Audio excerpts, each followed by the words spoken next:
एक बहुत ही मार्मिक रिश्ता है ना राहुल जी का। उन्होंने कहा खून का रिश्ता है, सिर्फ पसंद ही नहीं मोहब्बत है।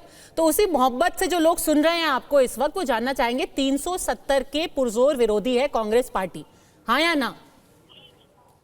नहीं, 370 का जो वर्डिक्ट दिया गया था, ठीक है, तो वो हमने मान लिया था। We have accepted it, that is the official stand. ठीक है, चलिए आपने जो तीर है वो आपने डाइवर्ट कर दिया शहजाद पूनावाला कांग्रेस की तरफ। 370 पे उन्होंने स्टैंड ले लिया, पर संजीव श्रीवास्तव, शहजाद पूनावाला कह रहे हैं कि जब आप एम लेते हैं तो जैसे आप खींच करके धनुष को खड़े हो जाते हैं, ये लैटरल एंट्री का उन्होंने कोई पुनर्विचार नहीं किया है, सिर्फ धनुष को ताना है। अभी तीर चलेगा, एकदम निशाने पे लगेगा। मैंने तीर किस लिए खींचा जा रहा है ये नहीं बताया। तो बताइए ना निशाना क्या है इस तीर का, ये भी बता दीजिए। निशाना राष्ट्र निशाना है, लैटरल एंट्री निशाना है, राष्ट्रहित निशाना है। राष्ट्रहित है। पर मैं आपसे पूछना चाहता हूं कि देखिए यहाँ पर 370 पर दो स्टैंड तो नहीं हो सकते। तो कांग्रेस ने स्वीकारा है ना कि एनसी का स्टैंड गलत है, एंटी नेशनल है। अच्छा। तो एंटी नेशनल पार्टी के साथ गठबंधन क्यों? अच्छा ठीक है, 370 का भारत जोड़ो की बात करने वाले 370 के साथ देखिए आप भी बिल्कुल अर्जुन की तरह 370 पर निशाना लगा करके बैठे हुए हैं। पर संजीव श्रीवास्तव को जवाब देने दीजिए, ये स्ट्रेटेजिक रिट्रीट था, पुनर्विचार नहीं था। संजीव श्रीवास्तव, देखिए पहले तो मैं ये जो अलायंस की बात पे बार बार ये बात हो रही है कि एनसी में तो 370 को वो तो हटाना चाहेंगे, कांग्रेस नहीं हटाना चाहेगी, तो ये तो हमारी पॉलिटिक्स में आम बात है। कई चीज़ें ऐसी होती हैं कि यू एग्री टू डिसएग्री और फिर भी अलायंसेज होते हैं। अब बीजेपी खुद मुस्लिम रिजर्वेशन के खिलाफ थी ना, टीडीपी को पसंद है तो कैसे अलायंस चल रहा है? टूट जाना चाहिए था अलायंस। ऐसा नहीं होता।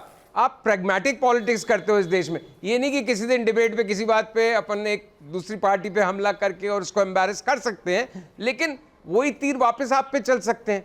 और ये इसमें कोई गलत बात नहीं है, हर पार्टी का अपना स्टैंड है, उसके बावजूद उनमें अलायंसेज होते हैं, गठजोड़ होते हैं, और वो एक भारतीय राजनीति की जो भी है चलता है, यहाँ पे ऐसा होता रहता है और हुआ है कई बार। उद्धव ठाकरे आ गए, इतने हिंदू खास सबसे ज़्यादा मैक्सिमम हिंदू पार्टी शिवसेना, वो उद्धव ठाकरे कांग्रेस और एनसीपी के साथ मिल गई, बीजेपी को छोड़ दिया और उसको भी लोगों ने तो आजकल कट्टर वक्फ समर्थक है, उन्होंने कहा कि मैं वक्फ को उंगली नहीं लगाने दूंगा किसी को। पर अंदर खाने की खबर बताइए, अंदर खाने की एक खबर बताइए संजीव जी। ये जो राहुल गांधी जी का कॉन्फिडेंस है, उसका राज क्या है? आजकल वो जहां देखते हैं वो है असली 56 इंच।